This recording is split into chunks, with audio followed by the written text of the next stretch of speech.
এই ঘটনায় যারা যারা জড়িত ছিলেন তাদেরকে আমরা ভিডিও এবং ভিজুয়ালস দেখে আমরা অ্যাটলিস্ট 12 জনকে আমরা অ্যারেস্ট করেছি।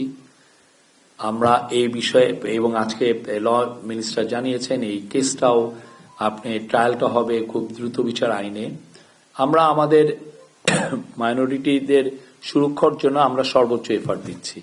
আপনি দেখেছেন দুর্গাপূজার সময়, গত বছরে, এই বছরে এবং অন্যান্য যখন মেজর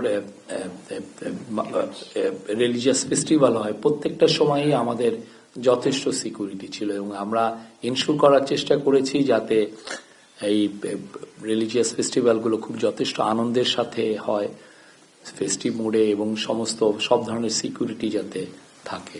ডেইলি স্টার এবং প্রথম আলোর ঘটনায় সোফার 31 জনকে অ্যারেস্ট করা হয়েছে এবং প্রত্যেককেই ভিডিও দেখে, ভিজুয়ালস দেখে অ্যারেস্ট করা হচ্ছে। অনেকের সাথে আলামতও পাওয়া গেছে, আলামত সহই হয়েছে। তাদের বিরুদ্ধে অনেকগুলো কেস হয়েছে, আপনি জানেন, অ্যান্টি টেরোরিজম অ্যাক্ট, তারপরে পেনাল কোডের কিছু কিছু ধারা অনুযায়ী তাদের বিরুদ্ধে কেস হয়েছে এবং আরো যাদেরকে আমরা চিহ্নিত করতে পারবো সবাইকে আইনের আওতায় আনা হবে। আর ওসমান হাদির বিষয়ে আমরা তো বলছি যে আমরা সিরিয়াসলি এটা ইনভেস্টিগেট করছি, আর আমাদের ল অ্যাডভাইজার কিন্তু জানিয়েছেন যে এটা দ্রুত বিচার ট্রাইব্যুনালে এটার বিচারটা হবে। তার দল তার নিরাপত্তার বিষয়টা দেখছে, বাট সরকারের কাছে যা যা সহযোগিতা ওনারা চাচ্ছেন আমরা সেই সহযোগিতাগুলো দিচ্ছি।